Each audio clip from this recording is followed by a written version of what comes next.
My girlfriend thought it'd be funny to put a "will work for food" sign on my back. Best Reddit, my girlfriend thought it'd be funny to put a "will work for food" sign on my back at a family barbecue. I laughed it off, then quietly left. The next morning, she woke up to a moving truck outside. For the last 6 months, my life has been in a state of controlled demolition and reconstruction. I was laid off from a senior logistics manager position I had held for 15 years. It was a good job with a great salary, but the company downsized and my number came up. Instead of immediately jumping back into the corporate grind, I decided to bet on myself. I took a portion of my severance and started my own logistics consulting firm, working from a home office I set up in my spare bedroom. The work is hard, the hours are long, and the income for now is a fraction of what it used to be. I knew it would be a tough road, but I believed in what I was building. My girlfriend of 4 years, Sarah, did not share my optimism. She had grown very comfortable with the lifestyle my old salary provided. The nice dinners, the weekend trips, the easy spending. My new reality as a startup founder was not nearly as glamorous.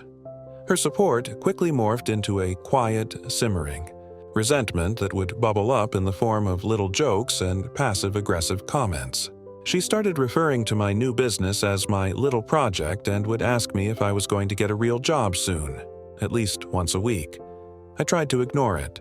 I told myself she was just stressed, that she was not used to the uncertainty. I kept my head down, worked 16-hour days, and poured everything I had into making my business succeed. I thought if I could just show her it was working, she would come around. The annual family barbecue, a tradition in my family for as long as I can remember, was held at my house this year. It is a big event. My parents, my siblings, their spouses, and a whole swarm of nieces and nephews. I love hosting it. It feels good to provide a space for everyone to come together. I spent the whole morning prepping, cleaning the yard, and getting the smoker going for the brisket. Sarah was in a strange mood all morning, a mix of overly sweet and weirdly giddy. I should have seen it as a warning sign. The party got underway around 2 hours in the afternoon. I was at the grill flipping burgers, talking with my dad, feeling relaxed and happy for the first time in weeks. I was in my element, surrounded by people who loved me, or so I thought. While my back was turned to the crowd, focused on not burning the food, Sarah came up behind me. I felt her tape something to the back of my t-shirt. I figured it was just some silly prank, maybe a kiss the cook sign. I heard a few of her friends who had come with her start giggling. I just smiled and shook my head, continuing to cook. For the next hour, I walked around my own party completely unaware. I mingled with my family, refilled drinks, and played with my nieces and nephews. I noticed a few strange looks, a few hushed whispers, but I brushed them off. I thought people were just happy to see me. The moment of discovery was a gut punch that I will never forget. My 7-year-old nephew, Leo, tugged on my shorts. He had a confused look on his face. He pointed to my back. "Uncle Tom?" he asked, his voice full of innocent curiosity. "What does unemployed mean?" I froze. My brother, standing nearby, suddenly looked furious and ripped the sign off my back. He showed it to me. It was a big, crudely drawn sign on a piece of cardboard made to look like something a homeless person would hold. In thick black marker, it read, "Will work for food. Unemployed and desperate. Please help. My girlfriend pays for everything." The blood drained from my face. It was not just a joke. It was a calculated, vicious, and deeply personal attack on my character, my work ethic, and my temporary vulnerability. And she had done it in front of my entire family. Before I could even react, my sister came over, her phone in her hand, her expression horrified. "Tom, look at this." She showed me Sarah's latest social media story. It was a picture of me taken from behind, standing at the grill with that despicable sign on my back. The caption she had written was, "Putting the new hubby to work. Got to earn his keep. LOL. Unemployed and loving it. Charity case, charity case." I looked across the yard. and saw Sarah laughing with her friends. She caught my eye and gave me a playful wink as if we were sharing in some hilarious secret. In that instant, 4 years of a relationship evaporated. All the love I thought I had for her, all the excuses I had made, it all curdled into something, cold and hard. But I did not explode. I did not yell or cause a scene. That was what she wanted. She wanted a big, dramatic reaction that would make me look unstable, proving her point. I refused to give her the satisfaction. I looked at my family, who were all watching me with concern, and I forced a laugh. "Wow," I said, shaking my head. "She has a heck of a sense of humor, huh? A little dark for me. But what are you going to do?" I clapped my brother on the shoulder. "Thanks for the heads up, man." I went on with the party for another hour like nothing had happened. I played catch with my nephews. I talked to my mom about her garden. I was the perfect host. Sarah seemed almost disappointed by my lack of reaction, but inside my head, a plan was forming. A calm, quiet, and final plan. Around 6, I told my sister I was getting a bad headache and was going to lie down for a bit. I told everyone to stay, enjoy the food in the pool. I went inside, grabbed my keys and my wallet, walked out the side door, got in my truck, and just drove. I did not go far. I drove to a quiet hotel about 20 minutes away and checked in. From the sterile quiet of that hotel room, I made one phone call. I called a professional moving company, one that specialized in short notice and overnight jobs. I explained the situation briefly, that I needed a crew to pack up and remove one person's belongings from a 2-bedroom house. I told them I needed them there at 8 in the morning. Sharp. Sarah thinks I am in the spare bedroom sulking. She thinks I will get over it, that we will have a fight and then everything will go back to normal, back to her quiet digs and my patient tolerance. She has no idea that I am not even in the house. She has no idea that I have already set the consequences for her actions in motion. She thinks she humiliated me. She is about to learn what true humiliation feels like. When she wakes up tomorrow, her entire life with me will be packed in the back of a moving truck. Update 1. The next morning, I was parked down the street from my own house at 7:45 a.m., sipping a coffee from a gas station. I watched as the large moving truck pulled up to the curb right at 80 Wag, just as I had requested. I walked up, met the crew leader, a big guy named Frank, and used my key to let them into the quiet house. Sarah was still asleep in the master bedroom, completely oblivious. I had prepared a detailed, itemized list for Frank and his team. It specified exactly what was to be packed.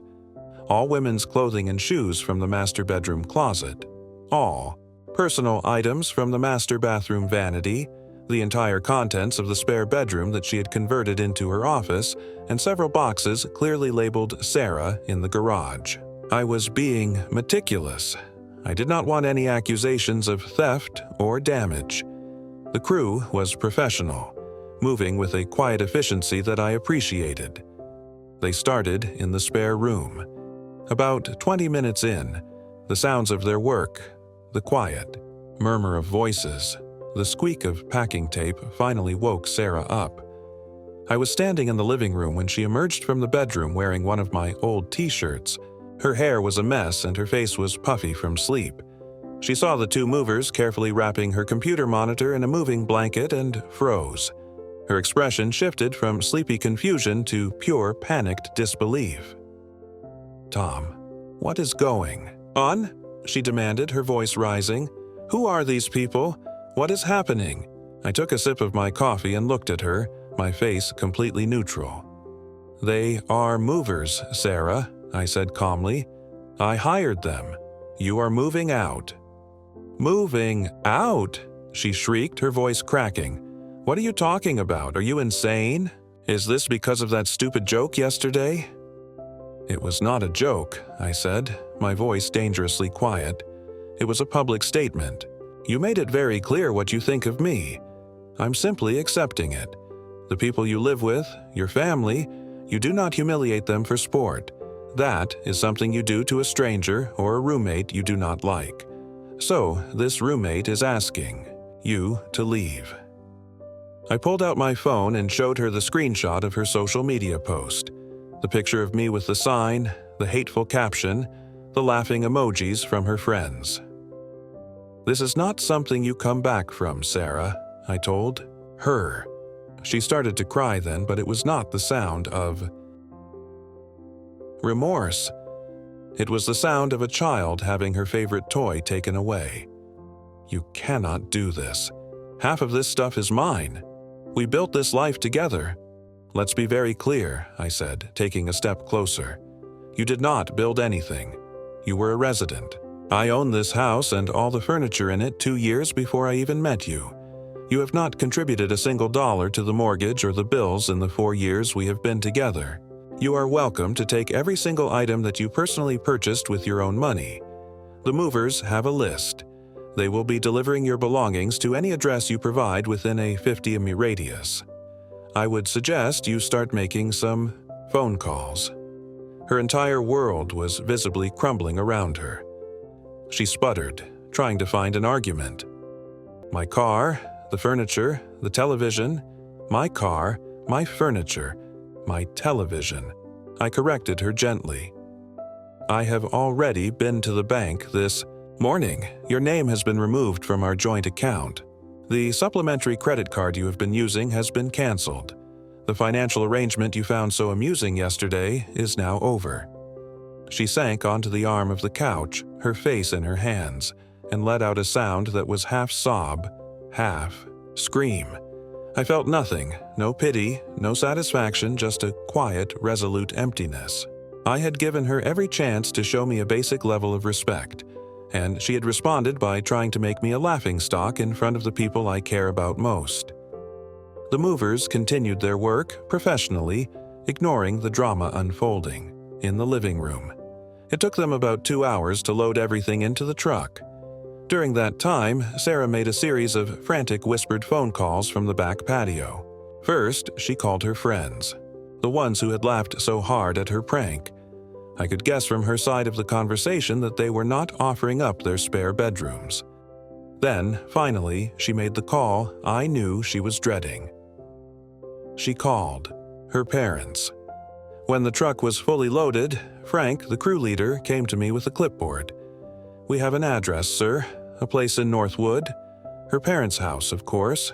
I walked over to Sarah, who was sitting on the front steps with her head in her hands. "The truck is ready to go," I said. I handed her a small box that contained her toiletries and her phone charger. "I believe this is everything." She looked up at me, her eyes red and swollen. "You are really going to do this? You are going to throw away 4 years over one stupid prank?" "You threw it away, Sarah." "Not me," I said. "You just did not realize it until now." I watched as the moving truck pulled away from the curb, carrying with it the last remnants of a life I no longer wanted. Sarah stood on the sidewalk looking small and lost, waiting for her parents to make the 40-minute drive to come pick her up. I went back inside my house, closed the door, and for the first time in a very long time, I was truly home. Final update. It has been 3 months since the day of the barbecue. The silence in my house was the first thing I noticed. For years, it had been filled with the noise of Sarah's life. Her music, her endless phone calls, the television shows I had no interest in. Now, all I could hear was the quiet hum of the refrigerator and my own thoughts. It was a strange and wonderful peace. The fallout from my decision was swift. My family, of course, called me immediately. My mom was worried, thinking I had acted rashly. My dad was quietly furious on my behalf.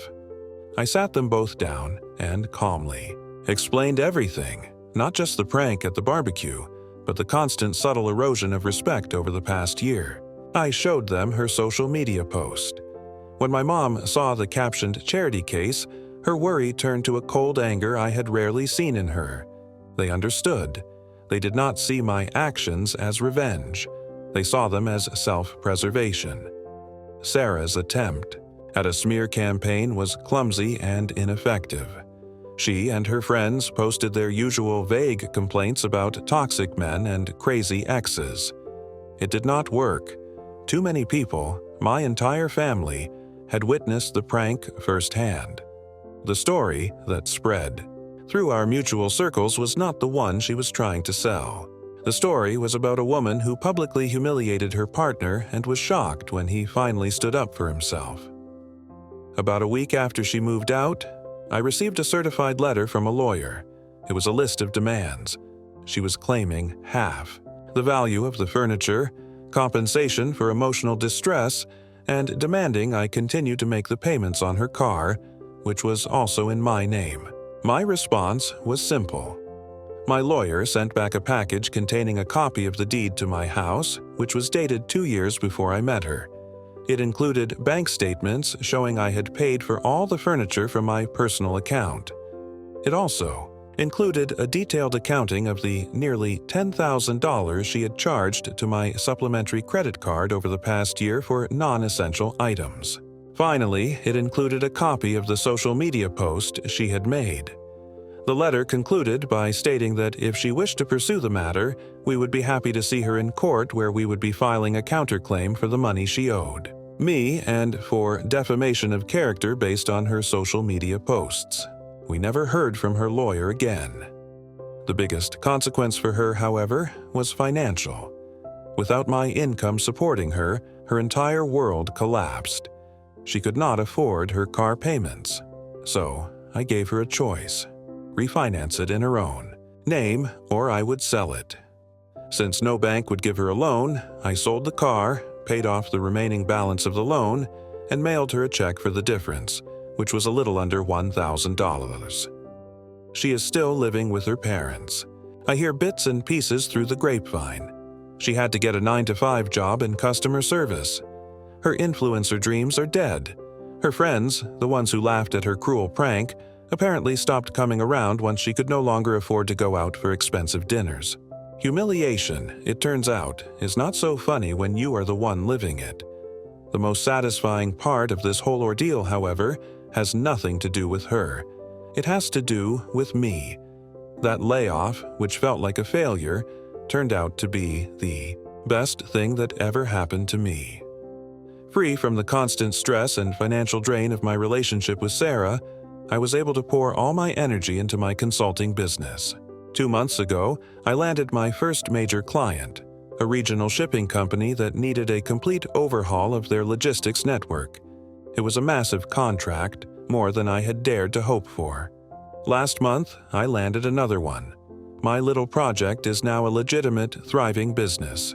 I have already hired my first employee. I am working just as hard, but now it is for myself. The success is mine. The respect is mine. I hosted another barbecue at my house last weekend. It was not a big family affair, just a small get-together to celebrate the new business contracts. My parents were there, my siblings, and a few of my closest friends. The atmosphere was light and happy. We talked and laughed, and no one made any jokes at my expense. As I stood at the grill wearing a simple, comfortable t-shirt, my dad came over and stood beside me. He just watched me for a minute. Then he clapped me on the shoulder. "You know, Tom," he said, "I've not seen you look this happy in years. It is good to have you back." He was right. I had been gone for a long time, lost in a relationship that was slowly erasing me. The prank, as cruel as it was, did not destroy me. It saved me. It forced me to see the truth and act on it. Sarah thought she was putting a sign on my back that said I was worthless.